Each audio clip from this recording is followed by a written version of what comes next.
pas un contrat à durée déterminée. Non. C'est ma vie. Je vais obéir non pas aux hommes, mais à Dieu. Mon obéissance, les hommes peuvent me résister. Les hommes peuvent ne pas comprendre ce que je suis en train de faire. Mais Dieu,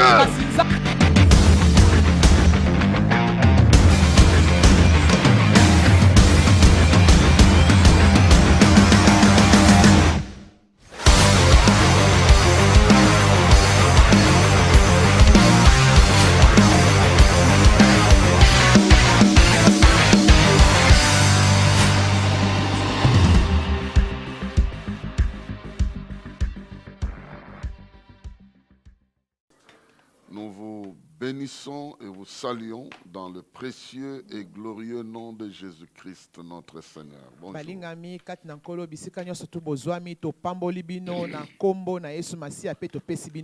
Nous nous réjouissons de ce jour que l'Éternel a fait. Et nous nous réjouissons de ses bontés.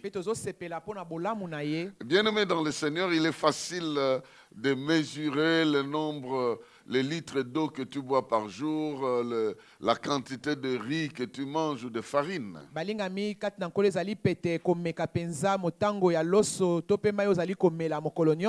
Mais tu ne pourras jamais mesurer la bonté de Dieu que tu reçois chaque jour. La miséricorde que tu consommes chaque jour. La dimension de la hauteur, de la profondeur, de la largeur, de la longueur, de l'amour de Dieu que tu consommes chaque jour, tu ne sauras pas mesurer cela. Parce que ces biens sont incommensurables. Donc, nous ne pouvons pas mesurer ça. Voilà pourquoi nous disons merci au Seigneur et nous le bénissons pour l'occasion qu'il nous accorde de nous retrouver encore ce jour. Comment nous pouvons nous épanouir dans une saison où le Saint-Esprit prend les choses en main? Alors, pour répondre à cette question, nous allons dire que nous n'avons pas besoin d'inventer les choses. Nous avons des gens qui ont vécu avant nous et qui ont joué et qui se sont épanouis sous le Saint-Esprit. Donc nous allons retourner dans leur vie, dans ce qui existe déjà. Et la personne par excellence, c'est notre Seigneur Jésus-Christ. Comment lui a réussi dans sa saison? Parce qu'il était rempli de l'Esprit. L'Esprit sans mesure était avec lui. Peut-être qu'à l'époque d'Élisée, on pouvait compter les mesures. Élisée a demandé à Élie, donne-moi la double portion de ton onction. Mais à Jésus-Christ, il n'y a pas une dimension. Donc il a l'onction sans mesure. On ne peut même pas demander une double onction ou quoi que ce soit. Comment il a réussi? Et la manière dont il s'est comporté peut nous inspirer, afin qu'à notre tour, nous puissions suivre ses pas. Et comme les mêmes causes produisent les mêmes effets, il a réussi, nous réussirons aussi. Il a gagné, nous gagnerons aussi. Si nous savons nous inspirer de son exemple. Alors, son exemple nous est donné dans Philippiens chapitre 2. Philippiens chapitre 2. Si vous maîtrisez ce secret de Jésus, vous serez comme lui. Vous allez réussir comme il a réussi. Parce que c'est le même principe qui se trouve dans la Bible. Philippiens chapitre 2, versets 5 à 13. Il est écrit ceci. Ayez en vous le sentiment qui était en Jésus-Christ, lequel, existant sous forme de Dieu, n'a point regardé comme une proie à arracher d'être égal à Dieu. Mais il s'est dépouillé lui-même en prenant une forme de serviteur et en devenant semblable aux hommes. Et ayant paru comme un simple homme, il s'est humilié lui-même, se rendant obéissant jusqu'à la mort, même jusqu'à la mort de la croix. C'est pourquoi aussi Dieu l'a souverainement élevé et lui a donné le nom qui est au-dessus de tout nom, afin qu'au nom de Jésus, tout genou fléchisse dans les cieux, sur la terre et sous la terre, et que toute langue confesse que Jésus-Christ est Seigneur, à la gloire de Dieu le Père. Ainsi, mes bien-aimés, comme vous avez toujours obéi, travaillez à votre salut avec crainte et tremblement, non seulement comme à ma présence, mais bien plus encore maintenant que je suis absent. Car c'est Dieu qui produit en vous le vouloir et le faire selon son plaisir. Quelqu'un peut dire Amen très bien là où il se trouve. Amen. Parce que tu es en train de voir la vie de Jésus être exposée devant toi. Comment Jésus a réussi pour avoir un nom qui est au-dessus de tous les noms, afin qu'en son nom tout genou fléchisse et que toute langue confesse qu'il est le Seigneur. Il est passé par où? La Bible nous dit ayez aussi ces sentiments qui étaient en lui. Si vous avez ces sentiments qui étaient en lui, vous suivrez le même schéma et Dieu vous honorera toujours. Dieu va vous honorer comme il a honoré son Fils. Il y a trois choses que Jésus a faites que nous aimerions voir rapidement aujourd'hui pour les appliquer dans notre vie. La première chose, il s'est humilié. Plutôt, il s'est dépouillé. Il s'est dépouillé volontairement. De quoi il s'est dépouillé volontairement? De sa qualité de fils de Dieu. Il était le fils de Dieu. Il était Dieu. Et il s'est dépouillé pour devenir un simple homme. Un simple homme. Des fois, vous pouvez voir un patron en train de travailler avec ses travailleurs. Mais il se comportera toujours quelque part là comme patron. Même s'il fait les mêmes choses. Vous allez dire, celui-là a trouvé ça, celui-là, c'est le patron. Mais Jésus s'est dépouillé. Donc, il a mis de côté sa divinité pour devenir un simple homme et vivre comme un simple homme. Ça, c'était la première chose qu'il a fait. C'est la raison pour laquelle, lorsqu'il était tenté par le diable était en train de le pousser vers la divinité. Il veut être comme fils de Dieu. Il lui dit, si tu es le fils de Dieu, prends les pierres, transforme-les en pain. Lui répond, l'homme ne vivra pas de pain seul. Donc, je ne suis pas venu vivre ici comme fils de Dieu. Je suis venu comme un simple homme.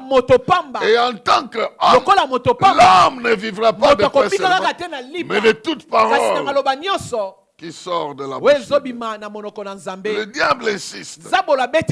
Il reprend un passage qui est attribué au Fils de Dieu. Il est écrit, si tu te laisses dans le ciel, Dieu ne va pas permettre que tes os se brisent. Il enverra les anges pour te prendre. Jésus a refusé. Il est écrit, tu ne tenteras pas l'éternel ton Dieu. Donc, je suis un homme. Et le diable atterrit sur le terrain d'un homme. Si tu es un homme, alors tous les hommes qui viennent dans ce monde ici cherchent le pouvoir chez moi. Donc, si tu m'adores, je vais te donner le pouvoir. Et jusqu'à ce point-là, Jésus va dire arrière de moi Satan. Parce qu'il est écrit, tu adoreras le Seigneur ton Dieu, lui seul, et tu le serviras lui seul. Bien aimé dans le Seigneur, ça c'est le premier principe que nous allons rapidement voir. Jésus a fait ça. Il s'est dépouillé, il a mis de côté sa divinité pour vivre comme un simple homme. C'est pourquoi les gens ne comprennent pas. Lorsqu'on dit que Jésus était 100% Dieu, 100% homme, il a effectivement existé depuis le temps comme Dieu, le Fils. Mais il est venu aussi vivre comme un simple homme, comme tout le monde. C'est pour cette raison-là que à partir de son humanité, de sa vie humaine, nous tirons l'inspiration. Comme nous aussi nous sommes des humains, comment nous pouvons vivre avec l'esprit qui a vécu avec lui et réussir dans notre saison. Je suis venu parler à quelqu'un qui ne va pas rater sa saison. Tu vas réussir dans ta saison. Tu vas percer et vaincre. Tu ne seras pas n'importe qui. Parce que ça ne dépend pas des hommes. Ça dépend de Dieu. Et Dieu n'échoue jamais dans sa mission. Si Dieu n'a jamais échoué, lorsque le monde était chaotique, comment il va échouer dans ta vie? Ta vie là, elle représente quoi par rapport au problème de l'univers? C'est pas toi qui vas réussir. C'est pas toi qui vas réussir. Dieu va réussir à ta place et il va te donner la victoire. Voilà pourquoi tu vas réussir avec lui et pas toi-même. Deuxième chose que Jésus a faite, la Bible dit qu'il s'est humilié comme un serviteur. Il s'est humilié en prenant la forme d'un simple serviteur. Nous allons parler de ça. Il s'est abaissé volontairement comme un homme serviteur. C'est pourquoi Luc parle de lui comme fils de l'homme. Donc comme un simple homme. Mais Marc parle de Jésus comme serviteur. Matthieu parle de Jésus comme le Messie. Jean parle de Jésus comme le Fils de Dieu. Donc chaque évangéliste a pris un aspect.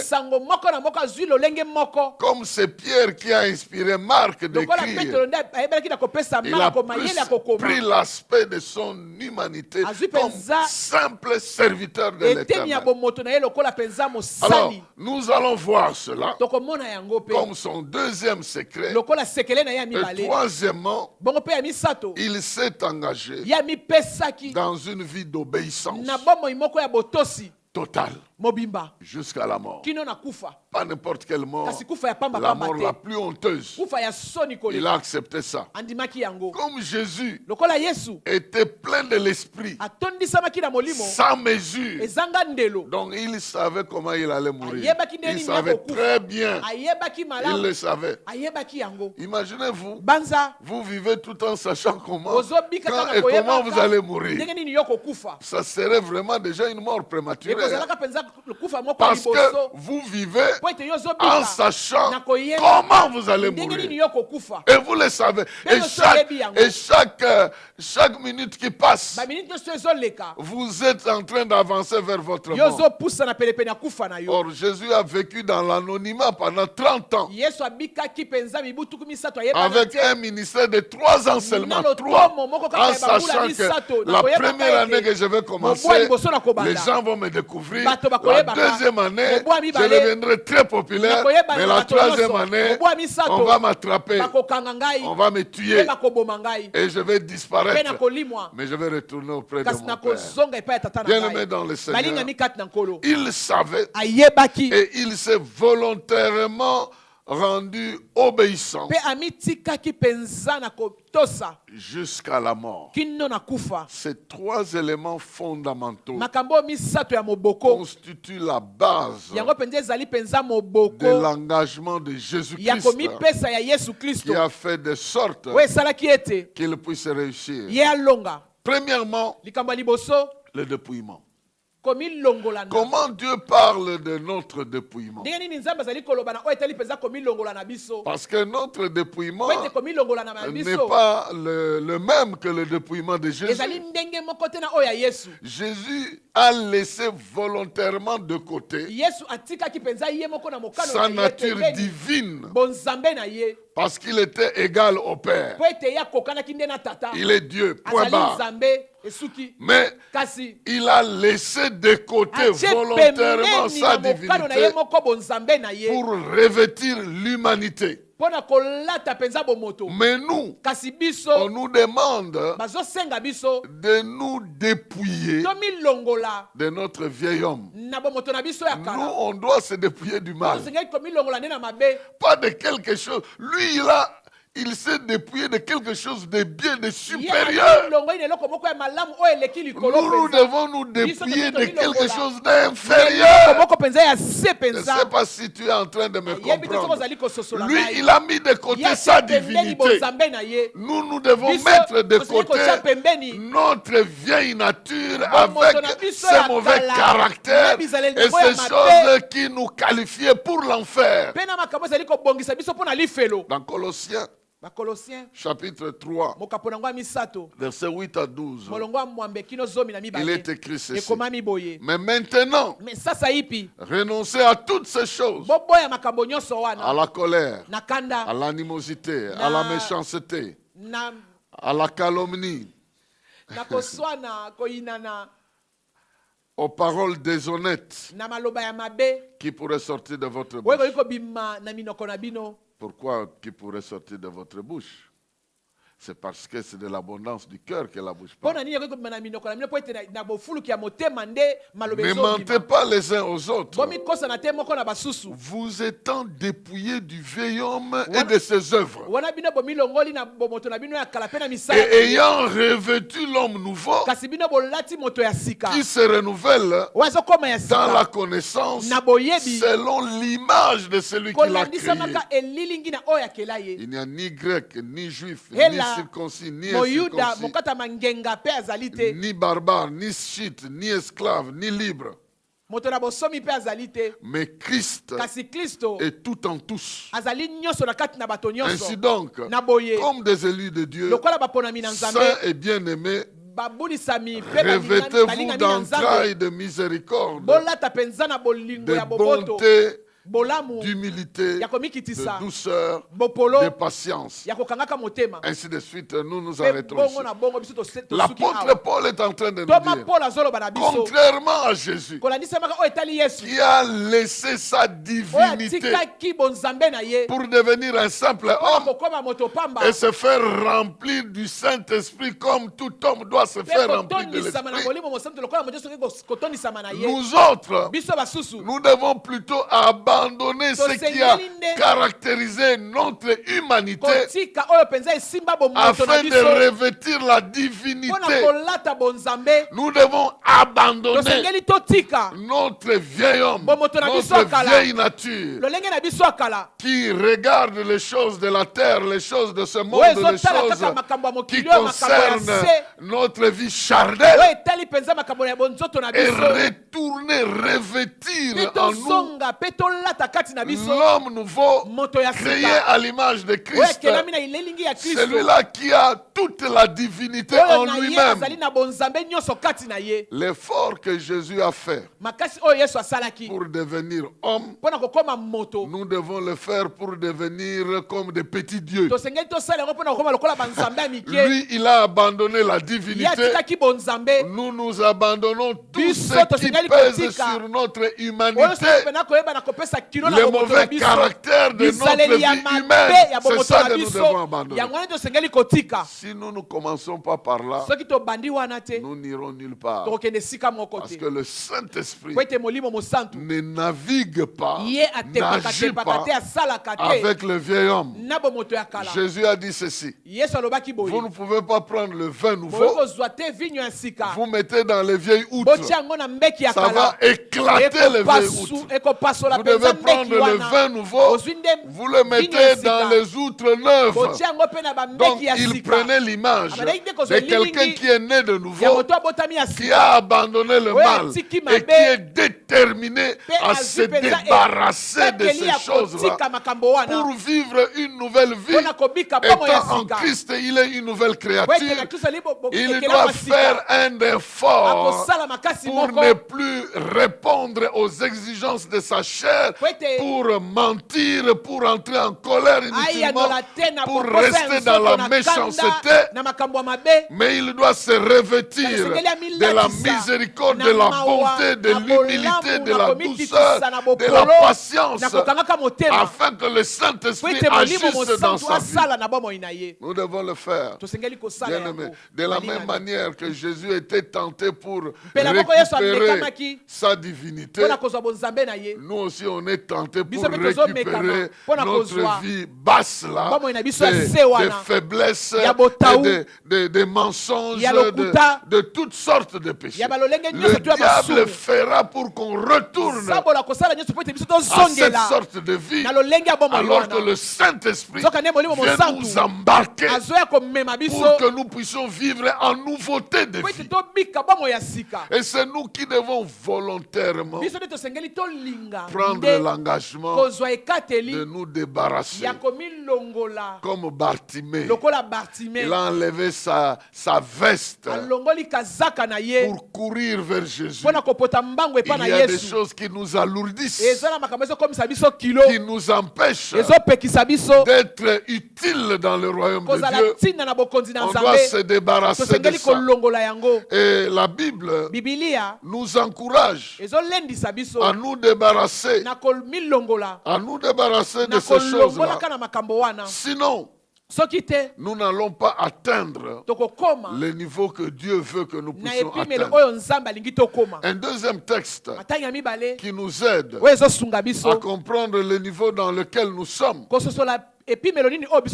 c'est dans 2 Pierre chapitre 1, versets 3 à 5.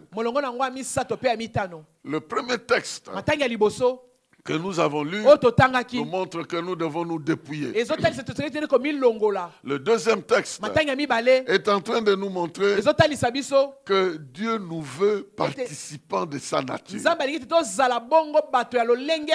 Que nous puissions avoir en nous la nature de Dieu en train d'agir. Oh, quelle hauteur de la vie! La Bible dit ceci, 2 Pierre, chapitre 1, verset 3 jusqu'à 5. Comme sa divine puissance nous a donné tout ce qui contribue à la vie et à la piété, au moyen de la connaissance de celui qui nous a appelés par sa propre gloire et par sa force, lesquels nous assurent de sa part les plus grandes et précieuses promesses, afin que par ces promesses, vous deveniez participants de la nature divine, en fuyant la corruption qui existe dans le monde par la convoitise. À cause de cela, faites tous vos efforts pour joindre à votre foi la vertu, à la vertu la science. Et le texte continue. Ici, la Bible nous apprend que Dieu a pris des dispositions pour que nous devenions participants de la nature divine. Participer veut dire prendre part. Quand vous êtes en train de suivre un match au stade, quand vous êtes au gradin assis, vous assistez. Mais quand vous jouez sur le terrain, vous prenez part. Vous êtes réellement en train de prendre part. Dans le gradin, vous pouvez crier. Mais ça ne fera pas tellement grand-chose que celui qui est en réalité sur le terrain. Dieu veut dire que là où il agit, nous prenons part à ses activités, à sa puissance, à son autorité. Nous prenons part, nous vivons cela nous aussi. Donc, Dieu nous destine à devenir participants de sa nature divine. Comment nous le devenons? Par les précieuses promesses qu'il nous a données. Ça, c'est le deuxième texte qui nous montre que nous devons nous dépouiller. Ici, on parle de fuir même la corruption. En tout cas, si Dieu te dit fuis, fuis. Il y a des choses qu'il faut fuir. La corruption qui existe dans le monde par la convoitise. Donc il y a des choses qui vont t'attirer. Tu tombes. Mais il y a des choses, quand tu vois que tu es faible devant ces choses-là, fuis. Ne commence pas à résister comme si, le premier SMS, tu vas refuser ça. Deuxième, tu vas lire. Troisième, tu vas répondre. Ouais, les gens sont très malins. Il va commencer, ma soeur, comment ça va? Ah, ce garçon-là, je ne l'aime pas. Je vais le bloquer. Tu le bloques. Et puis après quelques temps, ah, ma soeur, comment ça va? Bon, tu réponds, ça va bien. Ça, bon, il est quand même un frère. Et puis il va se permettre. Ah, chérie, comment ça va? Chérie Boni. Est-ce qu'il va te poser la question, est-ce que tu as reçu le SMS que je t'ai envoyé? Mais en t'appelant par un nom, si tu réponds oui, j'ai reçu, par conséquent, tout ce qui est au-dessus là-bas aussi, tu engobes ça. Les gens sont très malins, il faut faire très attention. Maintenant, il t'a appelé comme ça, tu as répondu. Toi, dans ton intention, tu réponds seulement à la question. Mais lui, il sait que tu réponds en tant que tel. Bon, je ne sais pas si vous comprenez, hein, mais ce sont des attrapes que vous avez dans les... Et il faut fuir la corruption qui existe. Alors, ça c'est le deuxième élément qui nous montre que le monde va nous attirer vers lui. Mais nous devons nous échapper parce que nous sommes participants de la nature divine. Un troisième texte que j'ai souvent lu ici, de Colossiens chapitre 2. Ce texte, je le lis chaque jour dans ma mémoire pour me rappeler de ça. Chaque jour que Dieu a créé, il y a deux textes que je répète toujours. Et celui-ci, et celui de Colossiens. Et celui de Colossiens et celui de Galates qui dit si je vis. Ce n'est plus moi qui vis, c'est Christ qui vit en moi. Je raconte à tout problème que je rencontre que tu ne viens pas chez moi. Parce que c'est plus moi qui vis. C'est Christ, c'est lui qui va résoudre ça. C'est pas moi. Alors le souci souffre vraiment de mon côté. Il n'a pas un endroit où il peut entrer. Parce que je lui dis, mais je cherche même l'espace pour avoir la joie de Dieu. Je n'en ai pas. Et toi, je vais te mettre là. Pourquoi? Parce que toi, tu vas augmenter ma tension. Non, on n'est pas des amis. Colossiens dit ceci. Chapitre 2, verset 9. Car en lui habite corporellement toute la plénitude de la divinité. Et vous, donc toi, moi, vous avez tout pleinement en lui, qui est le chef de toute autorité et de toute domination. Comme vous voyez, Dieu fait de nous les récipients ou les conteneurs ou les héritiers de la plénitude de Dieu qui était en Jésus-Christ.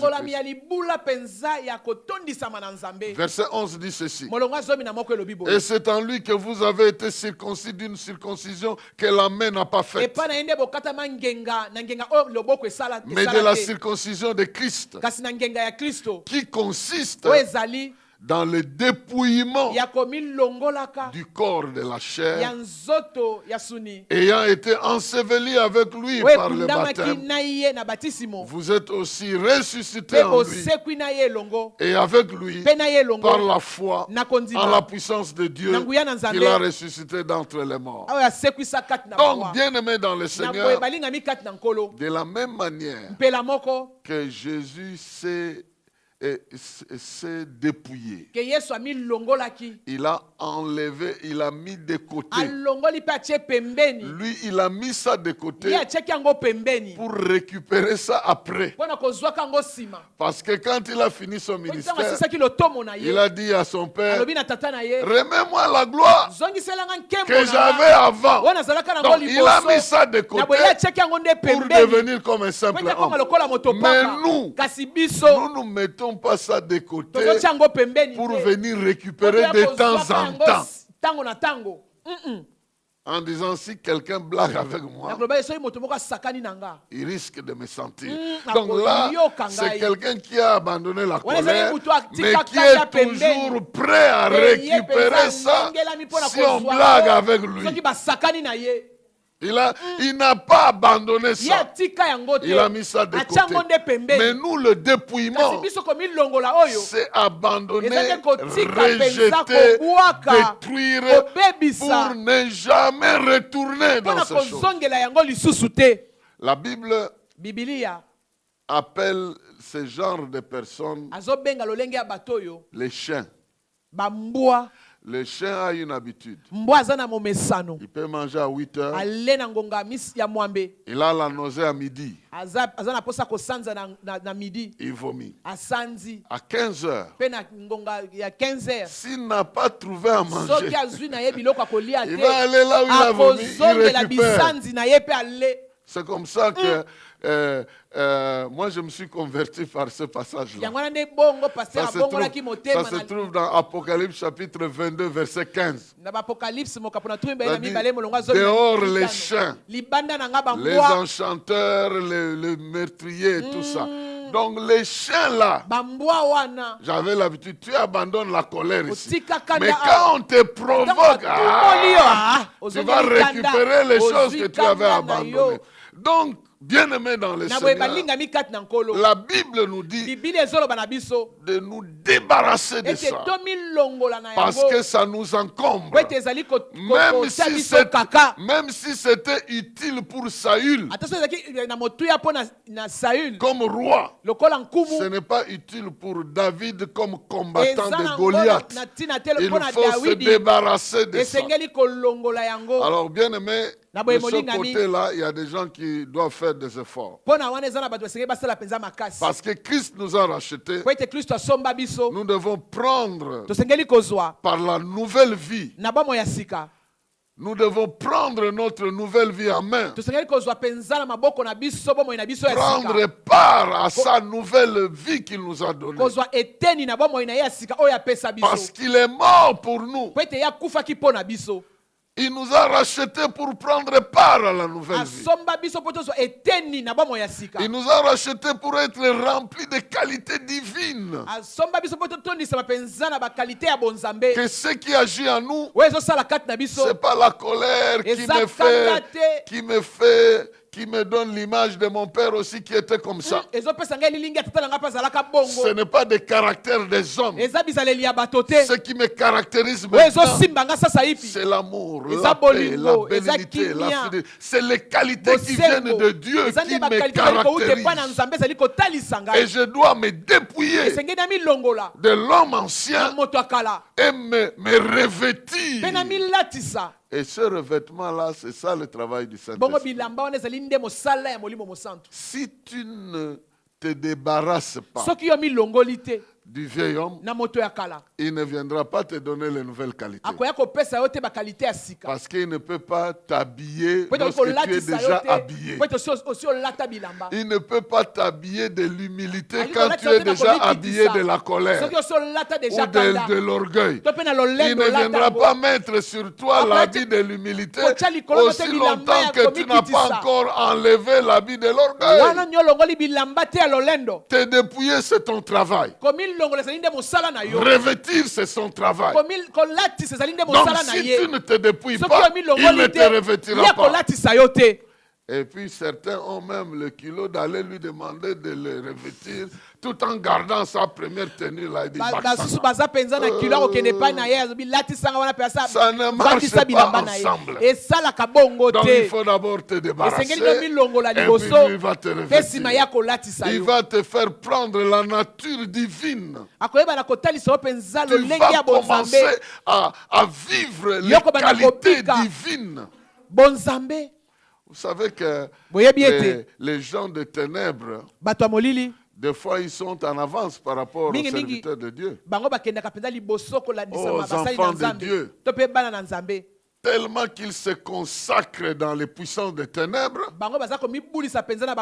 ces démons leur confèrent une certaine autorité. Donc ils agissent avec la connaissance partielle des esprits. Alors que nous, il nous a donné l'occasion d'agir avec la connaissance du Saint-Esprit, pas d'un démon, même pas d'un ange, mais de l'Esprit de Dieu, de Dieu lui-même. Nous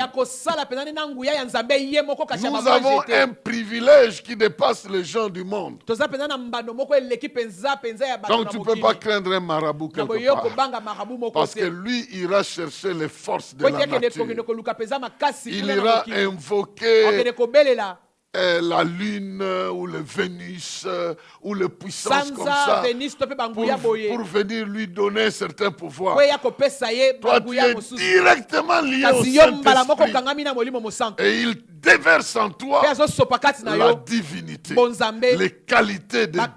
Tu commences à prendre part à la qualité de la vie de Dieu. Tu deviens participant de la nature divine. Et comme en Jésus, il est décrit ceci. En lui habite pleinement toute la plénitude de la divinité. Et vous avez tout pleinement en lui. Il faut comprendre cette phrase. Il faut ajouter l'aspect à votre disposition. Donc, vous avez à votre disposition la plénitude de la divinité qui est en Jésus-Christ. C'est pourquoi ce n'est pas automatique. Il est en toi. C'est à ta disposition. Mais pour vivre ça, tu dois te débarrasser d'un certain nombre de choses. Donc, il ne faut pas utiliser la qualité des Congolais en disant ils ont les richesses, mais ils meurent dans ces richesses-là. Parce que nous avons une nouvelle génération de Congolais qui ne mourront pas sur ce sol-là. Ils vont ressortir leurs richesses et ils vont vivre de ça.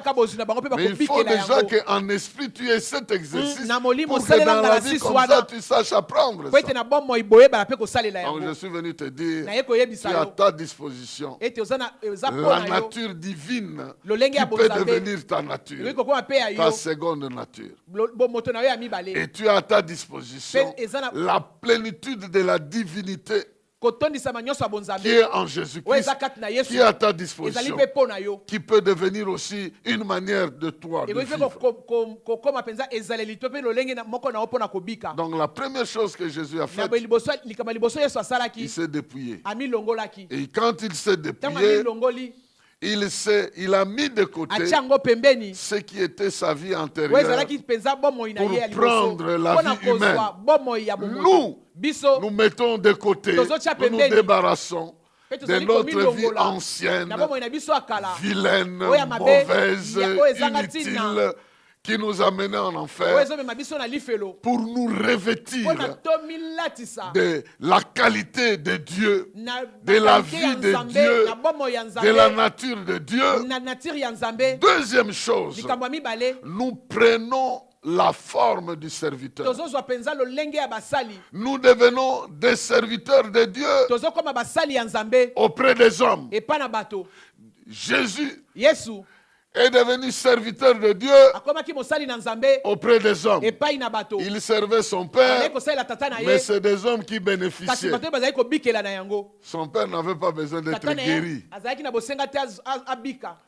C'est des hommes qui avaient besoin d'être guéris. Guérir les hommes était une façon de servir son père.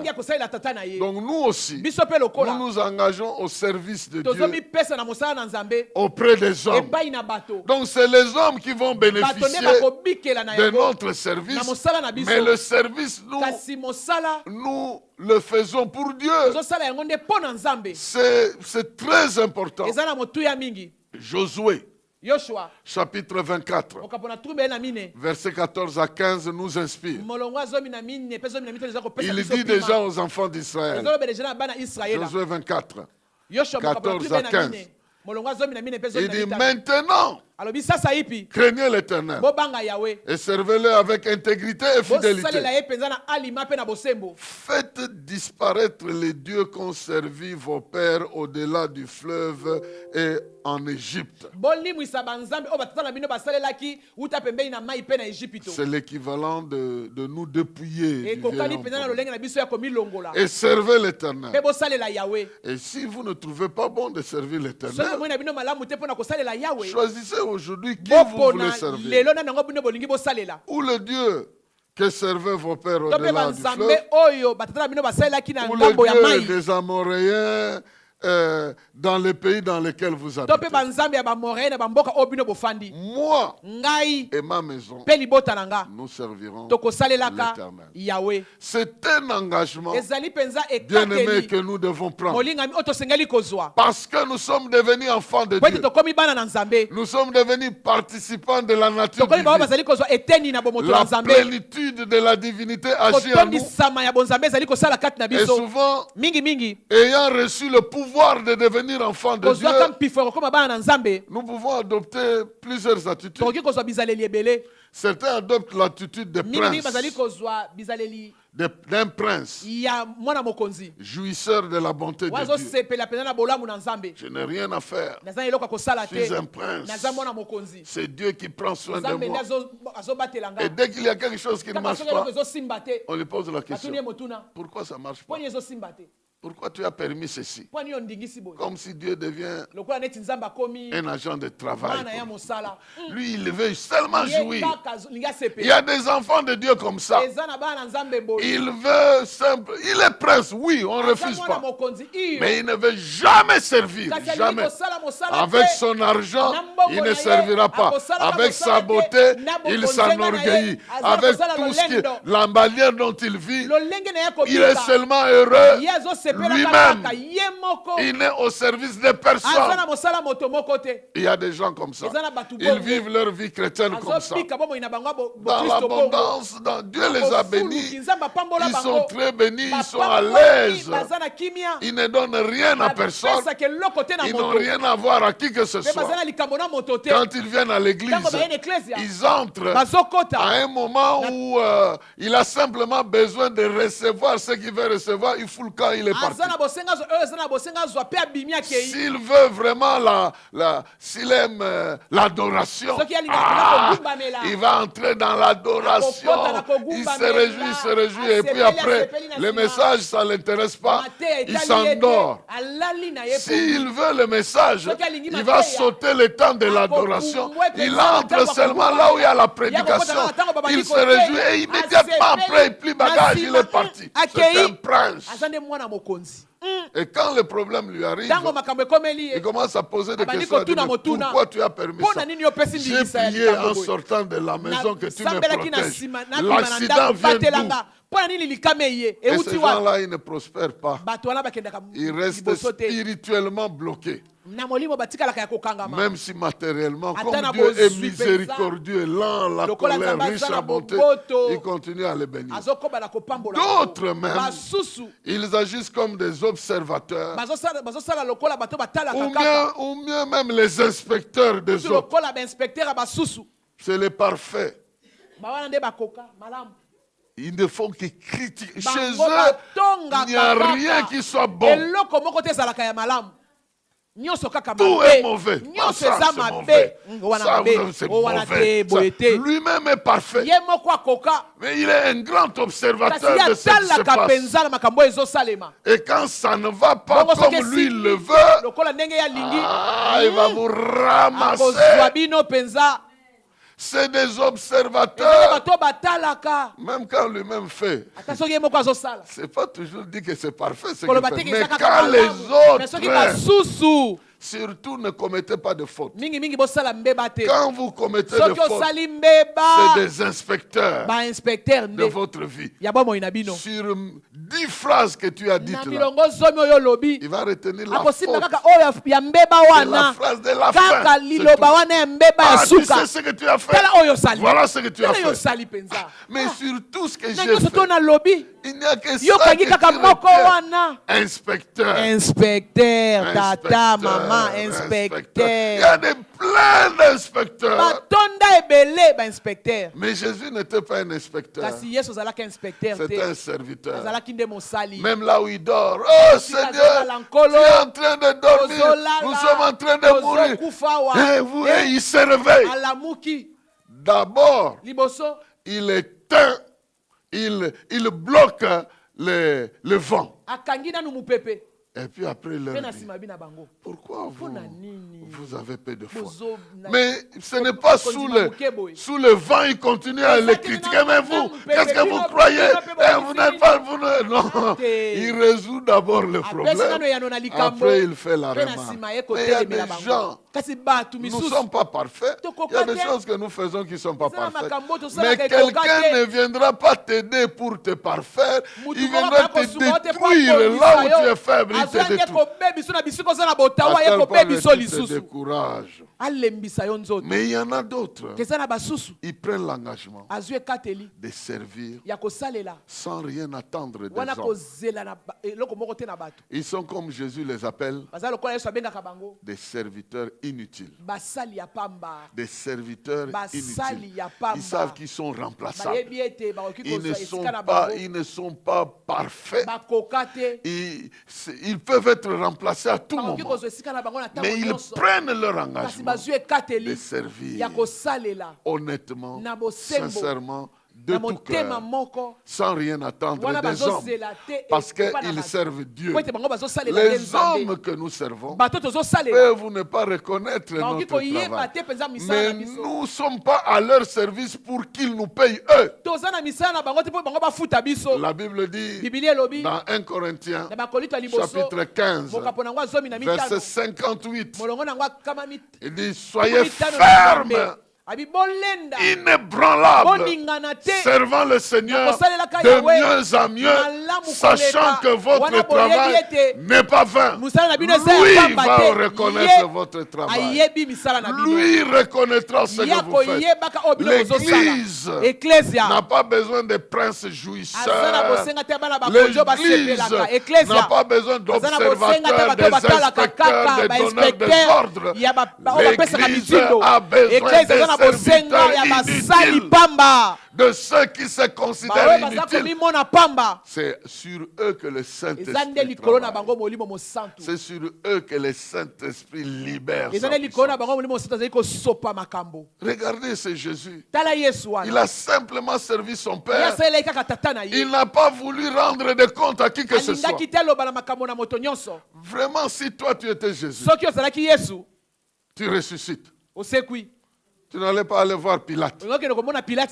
En tout cas, il fallait que Pilate. Pilate dort, j'entre dans sa maison sans frapper. Tu m'avais condamné.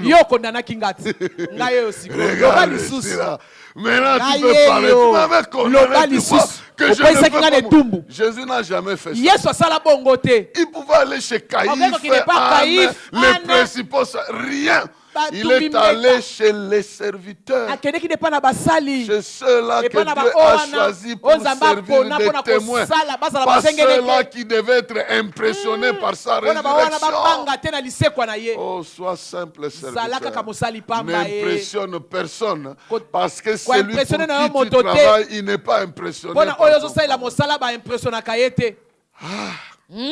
je n'ai pas souvent l'habitude de parler de ce genre de choses. Mais nous parlons de la saison du Saint-Esprit.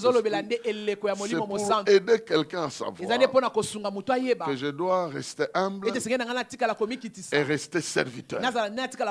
Être au service de Dieu. Mais ce sont les hommes qui bénéficient de ce service. Et enfin, la Bible dit, Jésus s'est engagé par l'obéissance jusqu'à la mort.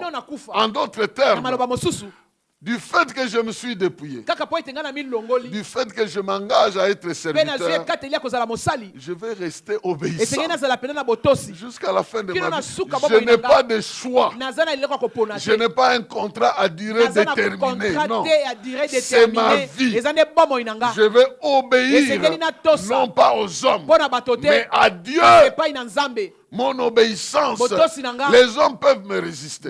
Les hommes peuvent ne pas comprendre ce que je suis en train de faire. Mais Dieu, bien aimé dans le Seigneur, ceci arrive aussi dans les foyers. L'un décide, nous devons faire ça, l'autre, non, tout ça. Et puis on va dans une direction, on échoue. Rien que parce qu'on a des préjugés. Chacun de nous doit chercher Dieu. Dieu lui donne l'inspiration et lui obéit à cette inspiration. Le Saint-Esprit est venu nous conduire dans toute la vérité. Le mardi, nous verrons ce que ça veut dire. Il est venu nous conduire et nous avons besoin de lui obéir, de lui rester soumis, parce que c'est lui qui prend les choses en main et qui dirige notre vie. Si nous ne nous dépouillons pas, c'est notre chair qui va commander les choses, qui sera en conflit avec l'Esprit de Dieu.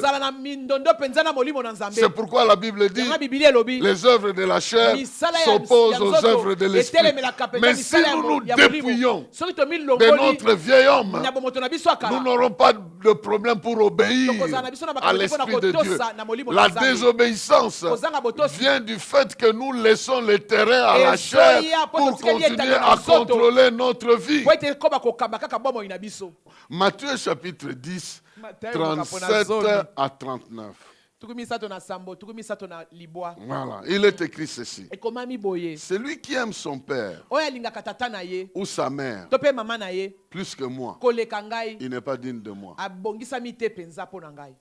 Celui qui aime son fils ou sa fille plus que moi, il n'est pas digne de moi. Celui qui ne prend pas sa croix et ne me suit pas, il n'est pas digne de moi. Celui qui conserve sa vie la perdra. Celui qui perd sa vie à cause de moi la retrouvera. Vous voyez le principe d'une obéissance et d'un engagement total. Cela veut dire que Jésus devient la raison pour laquelle nous vivons. Il prend la place principale d'autorité, de l'amour total, de l'attention totale de notre vie. Ici, ce n'est pas quelqu'un d'autre qui parlait, c'est lui-même. Si tu aimes, parce que au verbe aimer est attaché le verbe servir. Nous servons celui que nous aimons. C'est comme ça que Jésus a dit, il est écrit, tu aimeras l'Éternel Dieu lui-même et tu le serviras. Donc il dit ici, si tu aimes ton père plus que moi, il arrivera un moment, ton père va t'imposer quelque chose contraire à ce que moi je veux. Tu seras obligé de le suivre et de le servir. Donc tu n'es pas digne de moi. Il faut me mettre au centre de ta vie et qu'avec moi tu n'aies pas de discussion, que ma volonté devienne ta nourriture, que ma volonté devienne ta volonté et tu t'engages à me servir et à m'honorer plus que toutes les autres personnes que tu connais. Tu m'aimes et tu restes à mon service d'abord. Les autres vont venir après. Alors tu peux être digne de moi. Mais si tu essaies de protéger ta vieille vie, tu vas la perdre. Mais si tu acceptes de te dépouiller de ça et de me mettre à la place qu'il faut, tu ne perdras jamais ta vie. Tu auras une meilleure qualité de vie. Voici, bien aimé dans le Seigneur, une déclaration de Jésus. Parce que l'engagement à obéir à Dieu, c'est l'équivalent d'un sacrifice qui est sur l'autel. C'est comme un corps qui est sur l'autel. Quand un sacrifice est mis sur l'autel, l'étape suivante c'est quoi? Le feu. Donc quand ton corps est mis à la disposition du Saint-Esprit comme ça, l'étape suivante, il te baptise de feu et de puissance pour que ta vie commence à sortir une bonne odeur et serve à la louange, à la gloire de Dieu. Isaac était sur l'autel. C'est quand il est monté sur l'autel sans faire la résistance que la promesse est descendue, que l'agneau a été prouvé. Aussi longtemps qu'il n'était pas sur l'autel, l'agneau ne pouvait pas être vu. Des fois nous résistons pour rien, mais c'est quand nous nous laissons, même si nous savons que notre vie dépend de ça, mais que nous obéissons totalement à Dieu. C'est à ce moment-là que l'Esprit de Dieu comprend que nous avons vraiment pris Jésus comme le centre de notre vie. Le Dieu de Daniel, de Shadrach, de Meshach, d'Abednego n'était jamais connu autant avant que les épreuves n'arrivent à Daniel. C'est quand ils se sont livrés à l'obéissance totale que ce Dieu-là est intervenu. Oh, que Dieu nous aide dans son église à être totalement dépendant de lui.